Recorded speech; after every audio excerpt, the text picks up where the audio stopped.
They dragged him from the courtroom like he was a troublemaker. They thought slamming the door behind him would silence the truth. They were wrong. Isaiah Vaughn, a black veteran who drove through gunfire in Fallujah, didn't stand to be a hero.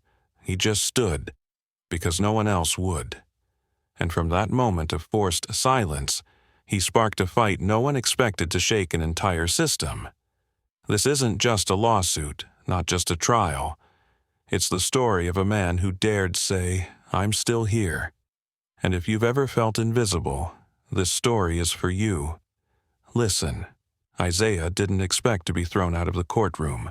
Though he'd commanded under Kandahar's burning skies, he'd never felt a place as cold as this room. Never met eyes as lifeless as Judge Margot Sinclair's. She didn't need to shout.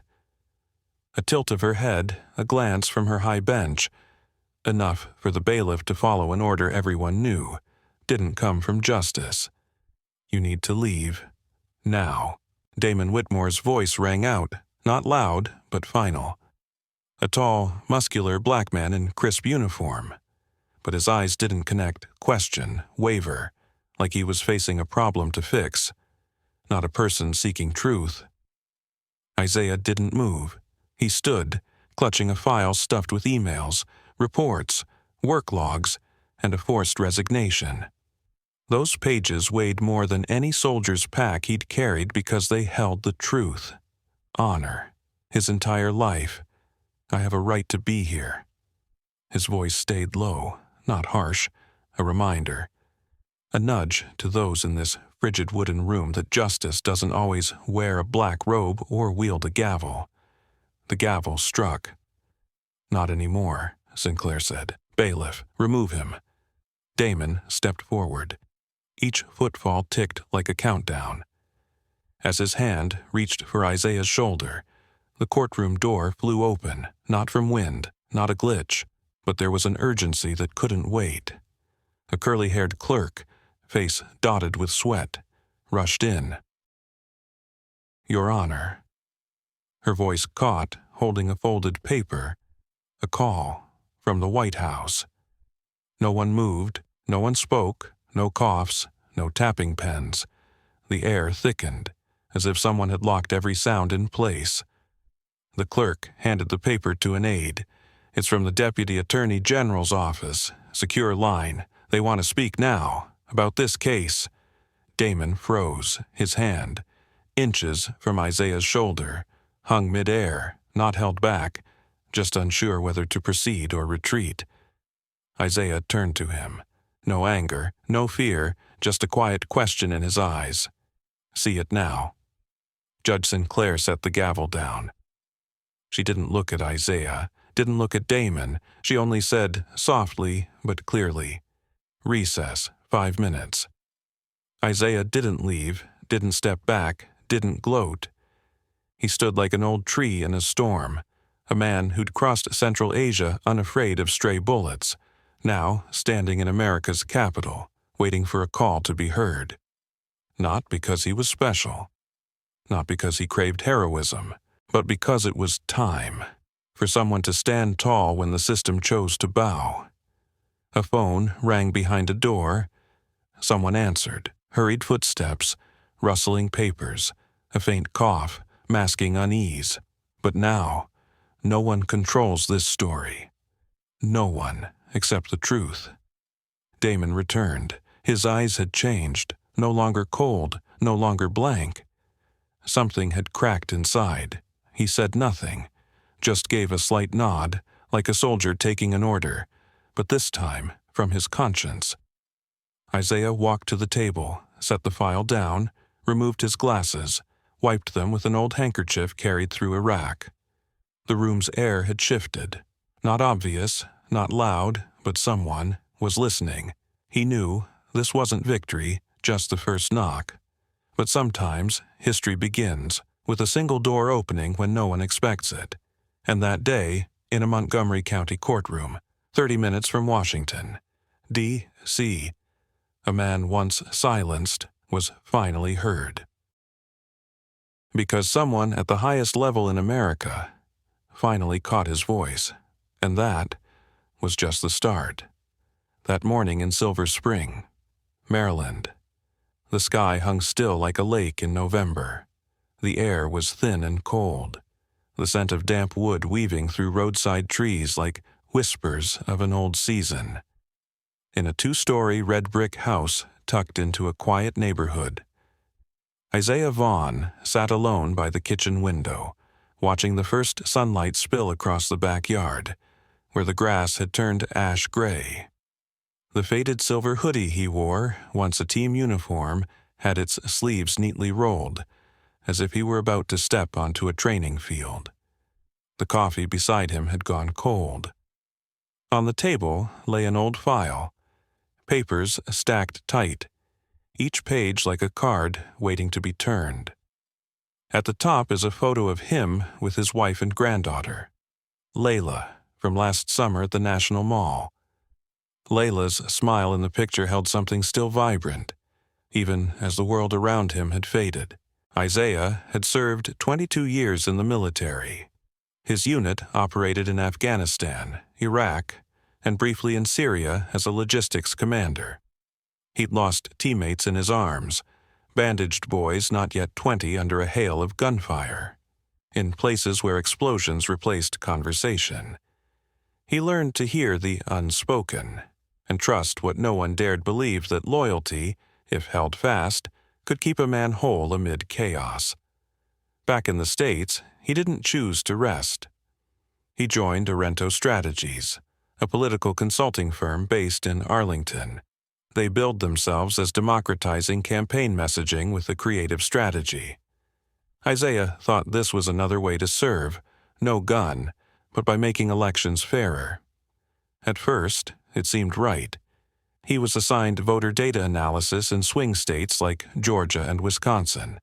Not a tech expert, but his battlefield experience let him read data like a combat map. Then, in those numbers, he saw something wrong. Phrases in internal documents adjust campaign visuals for high urban intensity areas, or avoid imagery off-putting to traditional voters. At first, he wasn't sure he understood, but he started asking questions when the media team began cutting Black and Latinx staff from promotional videos. A meeting was canceled. An email went unanswered. Then, one June noon, he got a sudden reassignment notice. No explanation, not a firing. Arento knew him too well for that. They didn't want a scene. They tried another way, restricting his access, pulling him from projects, moving him to engagement evaluation. A vague title no one could define. Like they were blurring him, fading him out, erasing him bit by bit. But Isaiah wasn't easily erased. He backed up the data, recorded meetings. And when he saw local campaigns adopt Arento's strategy guides with discriminatory tactics, he filed an internal complaint, attached a detailed report. 3 days later, he was let go. The reason on paper is a breach of organizational ethics. The management's goodbye text was pre-written, soulless as a press release. Colleagues who'd called him Sarge, the man who always had their back, vanished. One messaged privately, "I'm with you, but I've got a family." In 7 days, he lost his income, his reputation, nearly the honor he'd guarded with blood and principle. Anonymous blogs branded him a disgruntled employee. Some urged him to sell his files to the media. Others said, wait a few months, it'd blow over. But Isaiah knew, truth doesn't get heard on its own. Someone has to carry it into the light, even if they burn with it. Night after night, he sat alone, rereading emails, notes, and the glances from the campaign director, no longer a teammate, but an obstacle to remove. He recalled the elevator's silence, the limp handshake on his last day. People avoided his eyes, as if honesty was too complex to face. One late August afternoon, Layla, his young granddaughter, asked why he stopped working. He answered simply, "Because I can't stay silent." She nodded, didn't press. But that day, she slipped a silver coin into his hand, the one he'd given her for her birthday, engraved with 3 words, "Always forward." "Keep going." Isaiah pocketed the coin and stood. He knew, this time, there'd be no guns, backup, rescue choppers. But he also knew this fight was his alone, not for revenge, but to reclaim the justice he'd thought was handed to him when he returned from war. That's why he stood in that courtroom. Why did he carry the old file, edges taped brown, through the rain to Montgomery's courthouse? And why, when ordered to leave, he stood still? Not out of stubbornness, but because he knew, if not him, then who? Because sometimes what makes a man dangerous to a system isn't what he carries. It's the truth that he has nothing left to lose. The morning at Montgomery County Courthouse opened under a heavy gray sky, the wind hissing through cold stone columns like a warning that today wouldn't be easy. Isaiah Vaughn passed through security, clutching his file like it was part of his body, inseparable, unyielding. The old military coat draped over his shoulders wasn't for warmth, but to carry a weight, one that forced others to notice. Security officers watched him with wary eyes. No one spoke, but they seemed prepped. They didn't fear weapons, they feared evidence. A man walking in with the truth in his hands. The main hall stretched long, glaring with fluorescent light. In that glow, Isaiah's face reflected off the elevator glass. Not a man seeking justice, but one who'd seen its absence too long. The hallway was eerily empty when the elevator opened on the 3rd floor. No footsteps, no voices, only his heartbeat. Steady and firm, like a silent march drumming in his chest. Courtroom 4B's door stood open. Isaiah entered, feeling no pressure, but cold. Not from the air conditioning, from the stairs, from the silent judgment of those who'd shaped the outcome before he ate down. Judge Margot Sinclair was already there. She sat rigid, face sharp as marble, steel-rimmed glasses glinting icy. Everything about her said emotions have no place here. Isaiah approached the plaintiff's table. Marcus Ellison, his lawyer, waited. Young, crisp in a gray suit, a former Howard law student. Marcus wasn't just counsel, but the last soldier standing by Isaiah's side. He whispered, "Stay steady, don't let her eyes shake you." Judge Sinclair spoke first. "Mr. Vaughn, we heard you last week. If you continue submitting unapproved documents, I must halt your testimony." Isaiah nodded, but didn't bow. He knew the warning wasn't just legal. It was the system saying, "Don't dig deeper, don't get too close." Marcus began. He detailed the sudden firing, the project removals, the internal emails with coded language to exclude minorities from the campaign media. Terms like distinct urban style or aligned with target community. To outsiders, just marketing. To Isaiah, masks for bias. Marcus cited email excerpts and internal memos. But nearly every document faced objections and dismissal. The reasons are repeated not in official records, not filed timely, not relevant now, not per procedure, not the right moment. Isaiah scanned the room. Some stared unblinking. Others dodged his gaze, like avoiding a crash victim's eyes. Knowing it's wrong, too scared to act. The judge cut him off at the first sentence when he stood to speak himself. "Mr. Vaughn, if you keep overstepping, I'll have to take action." Isaiah didn't shout, didn't rage. He just lifted his file slightly, his hand trembling not from fear, but frustration. "I can't tell the truth if the court won't let me show proof," he said. "Each word is clear." The judge turned. "Bailiff, remove him." Damon Whitmore stepped forward. Didn't meet Isaiah's eyes. Didn't speak. His hand landed on Isaiah's shoulder, not forceful, but heavy as a verdict, the hand of authority, no yelling needed. It still made you leave. Isaiah didn't resist. He gripped the file one last time. Those pages were no longer data, but scars, testimony, the reason he could still stand. As the courtroom door closed behind him, the sound wasn't loud, but it echoed longer than any gunshot he'd ever heard. He sat on a wooden bench in the hall. Wind slipped through a door crack. The glass was fogged with condensation. An officer's boots clicked behind. No one spoke. No one asked if he was okay. And maybe that's when he understood clearer than ever. No one was coming to save him. No one wanted the truth. Unless it was forced to be heard.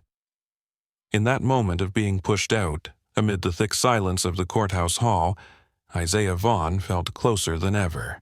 Closer to something those in that room were desperate to keep buried. And then, as he sat there, eyes tracing the rainy window, hands still on the heavy file, something happened. Something neither he nor that courtroom could have foreseen. Footsteps echoed sharply on the marble floor. Hurried and out of place, Isaiah Vaughn looked up. From the end of the hall, the familiar clerk rushed toward the courtroom door, in her hand a red-sealed envelope. Not standard court papers, not trial documents, the kind that appeared only when something outstripped a county's authority. She didn't glance at him. She darted past, pushing the heavy wooden door, vanishing into the taut air inside. Isaiah couldn't hear what unfolded, but he saw Damon Whitmore's eyes shift, saw court staff huddle, flipping files. I saw a man, likely from the Justice Department, was absent from cameras but was shrinking the room with his presence.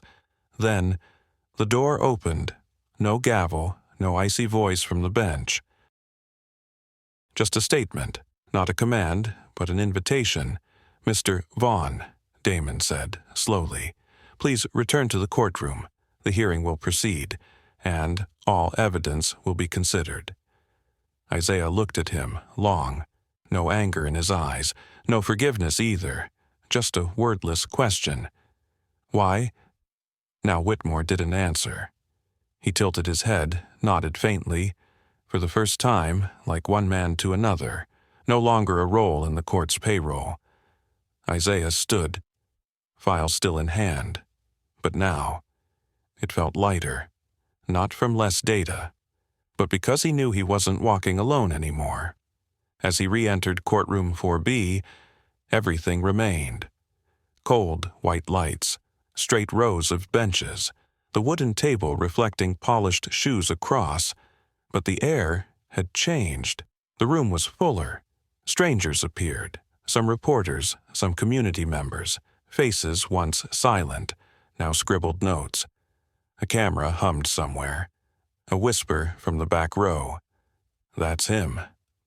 Marcus Ellison said nothing, but his eyes burned like embers, saying, "It's begun." Judge Sinclair returned to the bench. Her face was still stern, but her gaze was no longer frigid. "Due to new developments," she said deliberately, "the court will accept additional documents from the plaintiff, including internal correspondence, electronic records, and evaluation reports." No one breathed loudly. Marcus opened the file, laying out copies one by one. "Exhibits 14 through 27, he said, including email chains from Arento Strategies leadership, showing policies excluding based on race and cultural region. With verified metadata, the courtroom screen lit up. Emails appeared, phrases like "avoid urban-leaning imagery," "restructure teams for conservative voter alignment," on paper, "strategy," to Isaiah, and now the room, coded language shielding an old sin prejudice. Arento's lawyer shot up. His voice was dry. These weren't in discovery. The judge didn't turn. "Noted," she said. "Overruled. Proceed." Marcus stepped forward. His voice wasn't loud, but it carried like the wind before a storm. "Your Honor," he said, "beyond documents, The plaintiff has a direct witness, presented under identity protection. Lights dimmed. The screen shifted to an encrypted video feed. A young woman's face appeared, weary, resolute, hair tied tight. "I'm Maria Navarro. Worked in Arento's media department for 4 years. I saw it all. I know Isaiah was pushed out for opposing discriminatory policies. I know leadership calls minority staff visual risks. I stayed silent out of fear, but today I can't stay silent anymore." No one interrupted. No one dared. Her testimony fell word by word like a dull blade, slicing the polished veneer of the stately room. When she finished, silence held. But everyone knew this wasn't just a labor suit. This was a trial for those silenced, for daring to speak truth.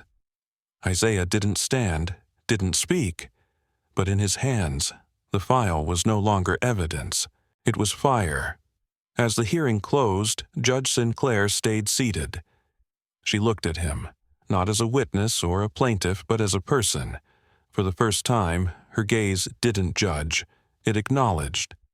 And when the gavel struck, just once, the sound didn't seal shut. It opened.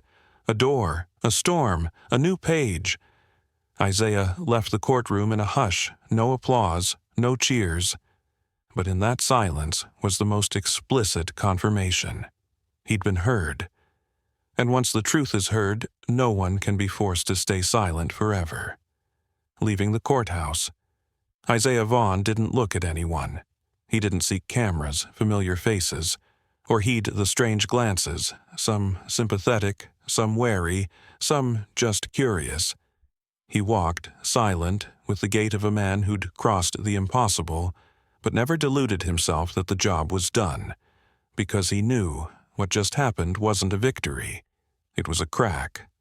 The first crack in a wall was so thick that, for years, people thought it was unmovable. That evening, he returned to his Silver Spring home. No lights on, no touching the dinner his wife left before her night shift. He sat in the dark, listening to the heater's faint whine under the floor and branches scraping the window. Layla was asleep. The house was still, as if the past held its breath. Isaiah pulled the small silver coin from his coat pocket, the gift Layla had returned to him not long ago. Always forward. His fingers traced the words, no longer a slogan, a reminder, a vow. The next morning, the phone rang early. Marcus Ellison, voice urgent but charged. They called, DOJ's sending oversight. And Arento, they're panicking. Days later, the first meeting happened in a secure office in Rosslyn, Virginia, across the Potomac.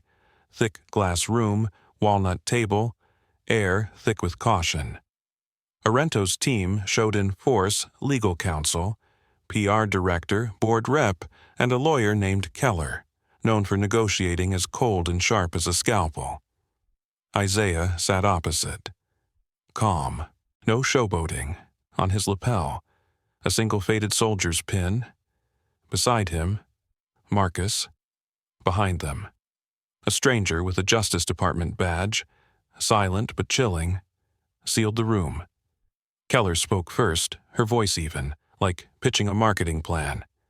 "We offer full compensation, back pay, legal fees, a dignity payment, and a permanent confidentiality clause, no admission of fault. In return, Mr. Vaughn drops the suit and speaks publicly no more." Silence. No pens scratched, no shoes were shifted. Isaiah didn't frown, didn't laugh, just tilted his head, like hearing an old tune played in war, one meant to soothe that all was under control. Marcus asked, "What about reform terms?" Keller hesitated. "We can arrange diversity training, voluntary, maybe issue a regret statement." Regret, Isaiah spoke first. His voice wasn't loud, but enough to halt everything. "For firing me when I spoke the truth, for cutting me from campaigns, or for getting caught," Keller swallowed.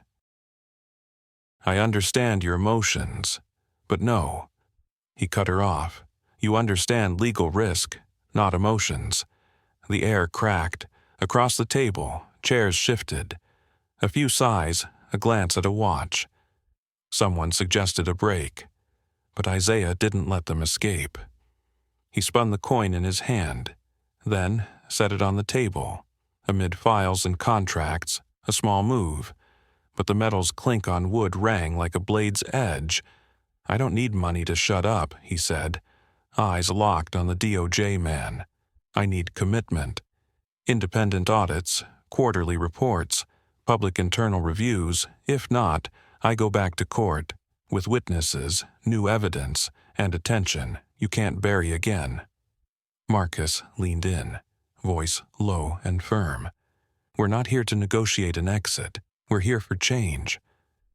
The meeting ended in a different silence, not strategy, but surrender. Arento's team retreated. No signatures, but their faces were taut as wire.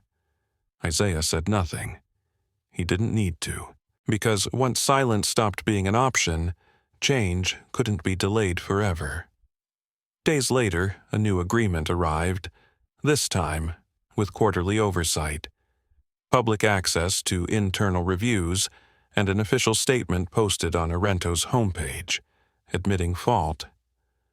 Isaiah read each line, not like a lawyer, but like a man who'd risked his life to protect papers holding the truth. When he signed the bottom right of the final page, he didn't smile, but he knew what he'd signed wasn't just a deal. It was proof. Proof that one person, just one, stubborn enough, could make a system look up.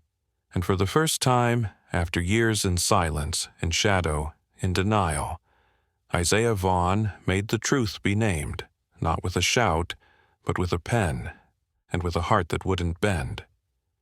Isaiah Vaughn stood under the old stone arch of the Montgomery County Courthouse, where he'd come and gone quietly through weeks of tense hearings. But this morning, there were no suspicious glances from guards or cold questions from court staff. Today, people looked at him with cautious admiration, unspoken, but real. His hands no longer held the worn-edged file, just a slim, black briefcase. Inside, one thing the agreement overseen by the Justice Department, signed and sealed by both sides, with clear terms for internal reform, public accountability, and long-term federal oversight. Outside courtroom 4B's hallway, Layla waited early. She didn't record videos, didn't live stream, just quietly snapped a few photos, her grandfather, old coat, back straight, entering as he'd done all his life, but this time, to close. Not a defeat, but an era where he'd once been treated as if he didn't exist. The room's air had shifted as Isaiah took his familiar plaintiff's seat. The gallery was packed, reporters whispered. Locals came just to see him in person once, but Isaiah paid no mind. He just looked at Marcus, his steadfast ally, and slightly nodded. Judge Margot Sinclair entered. Black robe, steady gait, face still stern, but something in her eyes had changed, not soft, not weak, just tempered. A slower nod, a less sharp gesture. She spoke briefly. The court acknowledges the settlement between plaintiff Isaiah Vaughn and defendant Arento Strategies. Paperwork is complete. A Justice Department representative will monitor terms. This hearing is officially closed. The gavel struck. No applause. None needed. Because everyone there understood they hadn't just seen a trial won or lost, but a turning point. Isaiah stood, deliberate, walked out without looking back. Layla waited in the hall. She didn't rush to him, just raised her phone. "Done, Grandpa?" she asked softly. Isaiah nodded, said nothing. Then, I looked down the hall, where sunlight pierced thick clouds, pooling faintly on the tile floor like a sign. Once more, as nature spoke what people hesitated to admit throughout his life, the news spread. Papers, TV, podcast, social media. Vaughn appeared in headlines, "The man who made a corporation change," "The decade's most impactful race suit," or simply "veteran who wouldn't stay silent." Arento rebranded, posted a public apology, appointed an independent ethics officer. But Isaiah didn't track their every move. He didn't care how they rewrote slogans or added minority faces to their homepage. He cared about whether the next person stepping into that room would still be pushed out like he was. A week later, he received over 2,000 emails from teachers, nurses, workers, veterans, immigrants, and students. Each shared a story, silenced, drafts torn up, thinking no one would read, but now they wrote again, and this time they sent.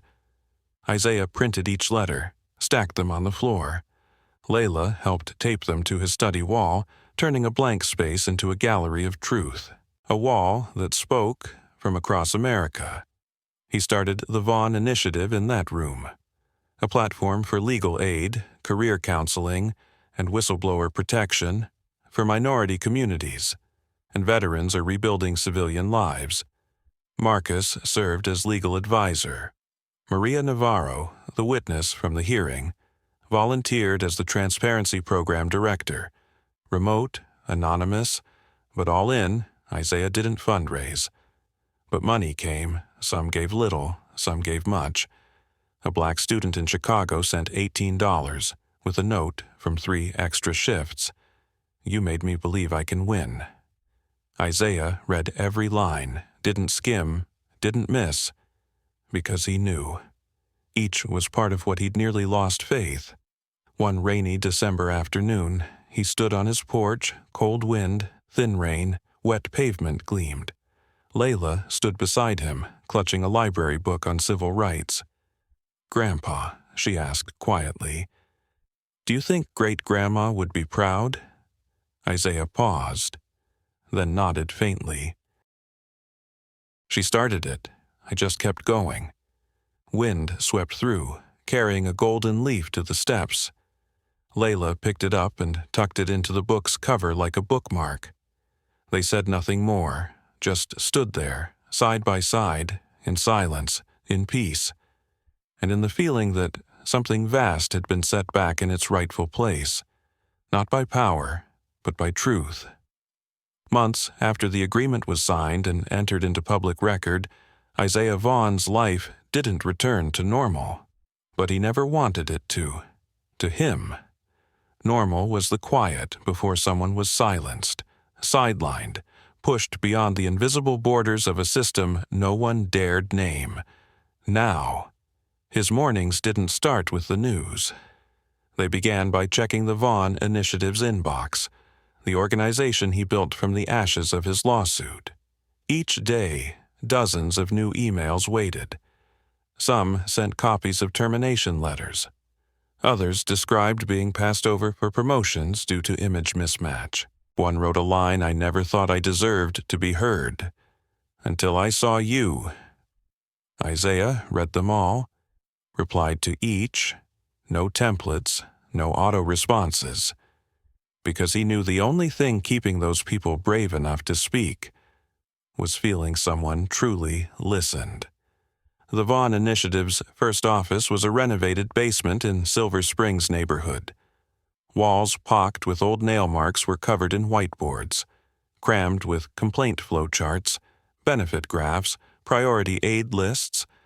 Marcus worked there 3 days a week. Maria Navarro, still anonymous, coordinated investigative files remotely. They had no PR team, no ad budget, but they had what many big organizations lacked: real people, real work, and a reason that couldn't be snuffed out. The news didn't spread through mainstream media. It came from a short clip. Layla, his granddaughter, spoke at her high school scholarship event. "My grandpa was kicked out of a courtroom just for wanting to tell the truth. Now, he helps hundreds stand up without bowing to fear." The clip swept social media in under 24 hours. For the first time, Isaiah asked Layla to turn off her phone for a day. "Keep some quiet for yourself," he said. They dated over 30 cases in the first quarter, from a Mississippi store clerk to a California software engineer. From that small room, some triggered investigations, others haven't yet. But to Isaiah, every time someone dared file a claim, kept evidence, or walked into a meeting saying, "I have a right to be here," it was a step forward with no turning back. Not everyone was pleased. Isaiah knew that. He got anonymous calls, strange emails, some warnings, some threats. Someone mailed him an old article, word spliced, with a red headline, "Rebel posing as justice." Once, he found his car's tire slashed outside his home. Marcus suggested hiring security. Isaiah refused. "If I have to live in fear for speaking truth," he said, "I'd rather live louder." Instead, he held the first community forum at Shiloh Baptist Church in D.C., where he'd been married 30 years ago. Nearly 300 attended, not for the venue's beauty, but for what was said, truths they'd silenced too long. A silver-haired woman rose from the back row, hands shaking, holding a crumpled paper, her 1998 termination notice. Tears fell. "I kept this for 25 years. Today, I finally dared show it."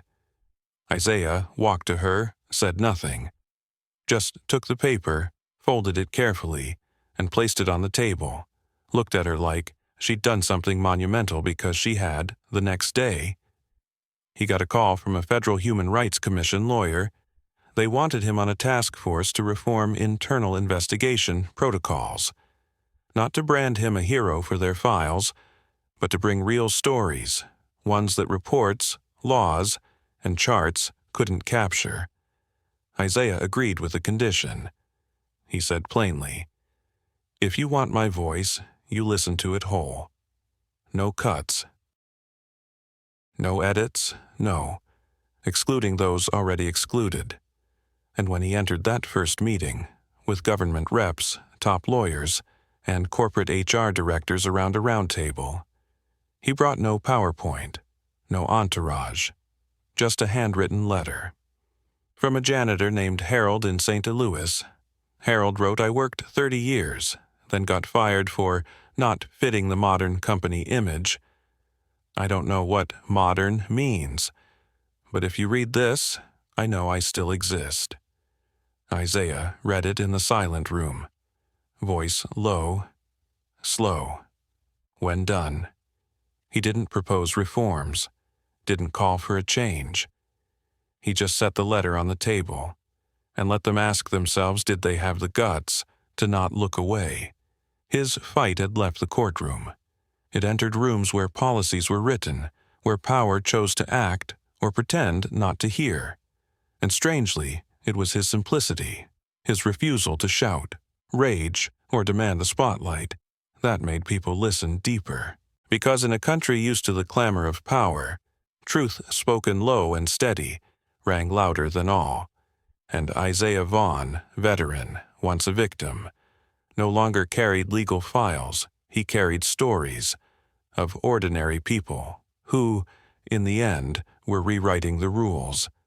That afternoon, the silver spring sky glowed golden, gentle, as if December itself thanked a man for his quiet mission.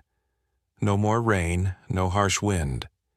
Just think late-season sunlight spilling across the stone steps where Isaiah Vaughn sat, old hands resting on his knees, eyes tracing the small, peaceful street, as if no battle had ever passed through.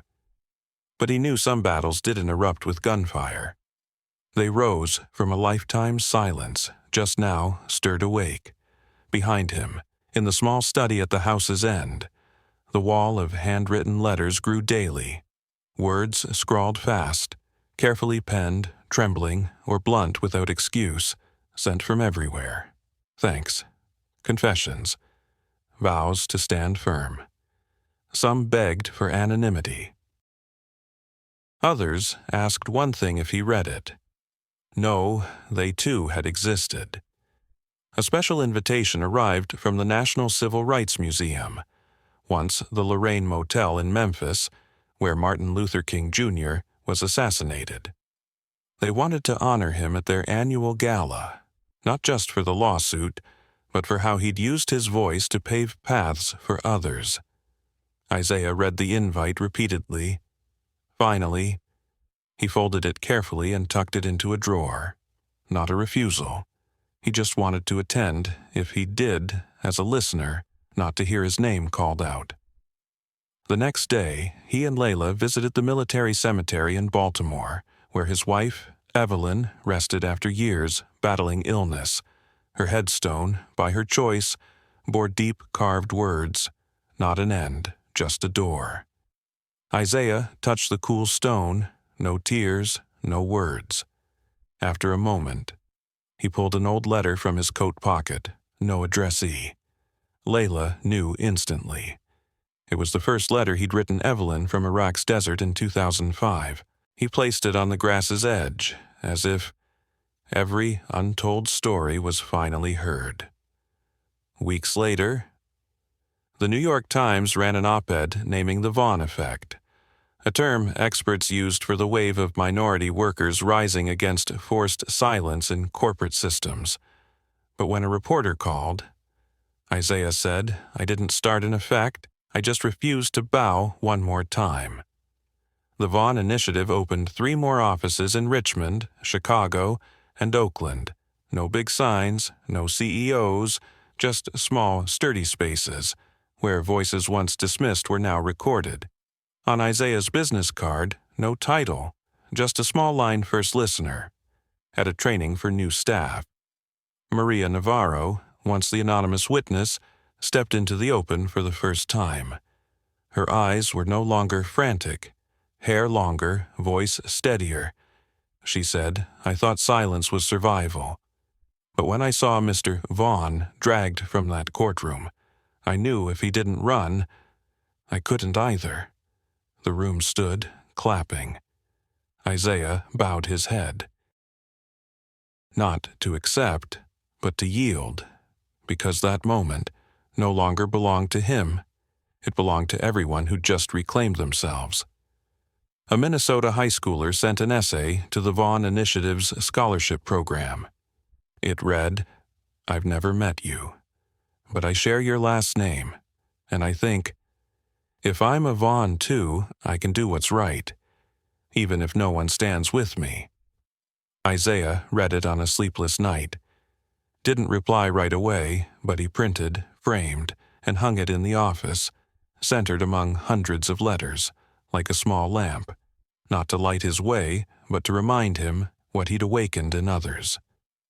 Layla sat beside him late that month, asking softly, "Why don't you rest? Everyone knows.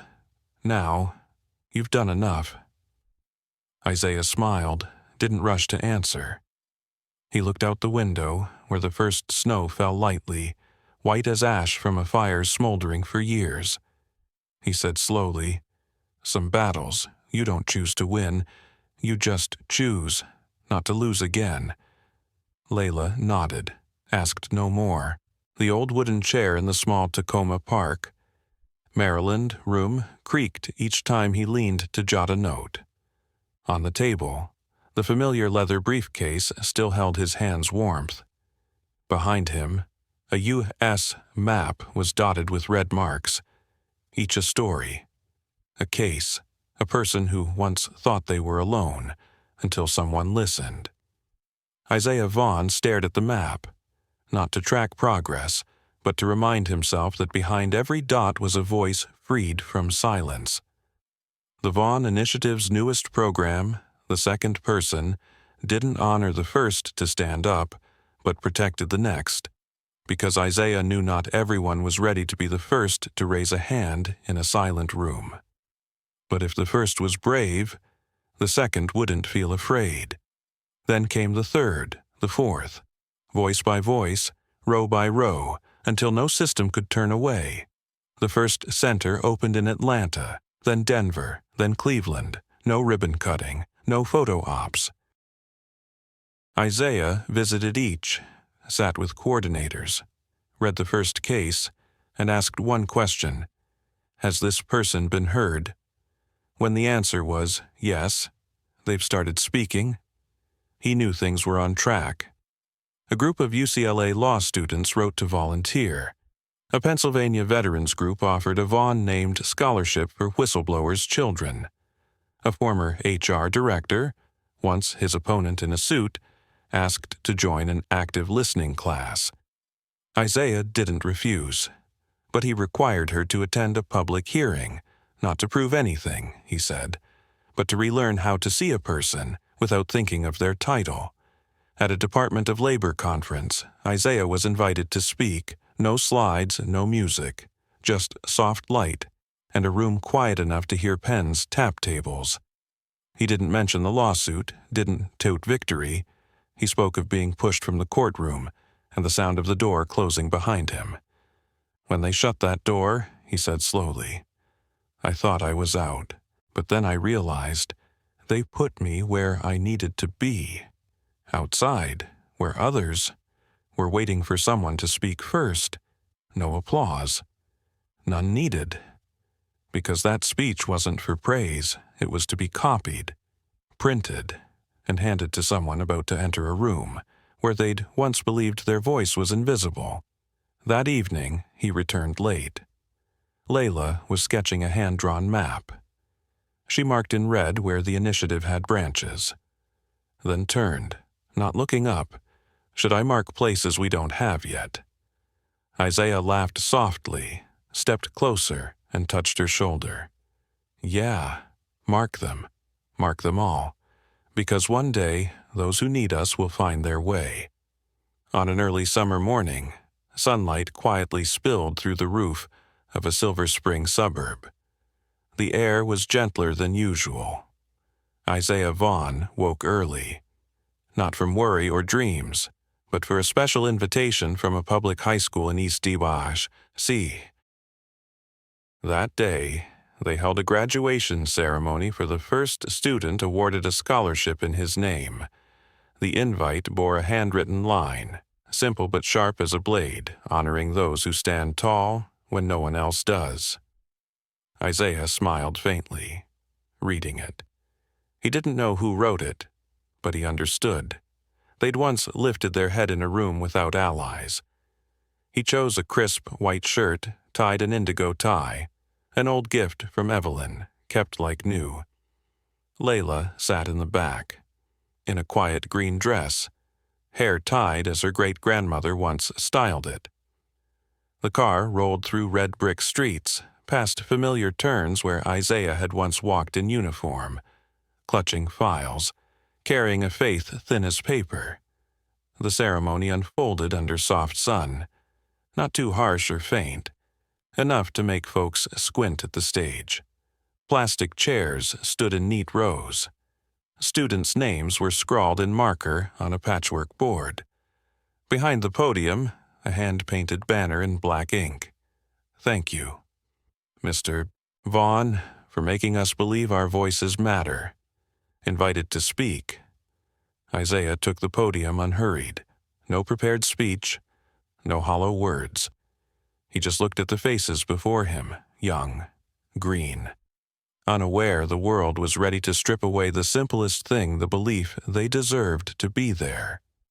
He spoke of a man dragged from a courtroom, not for speaking wrong, but for speaking truth so raw it scared others.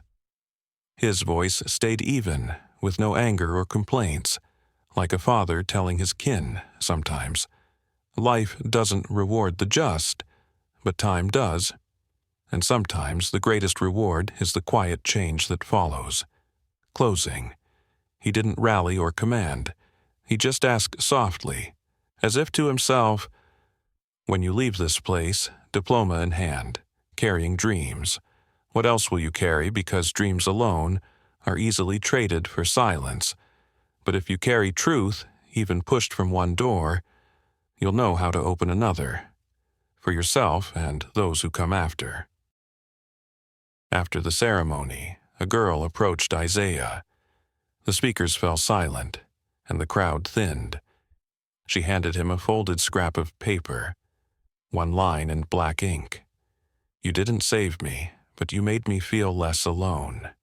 He took it, said nothing, folded it, slipped it into his pocket, because he knew it was the purest thanks, needing no explanation, no repeat.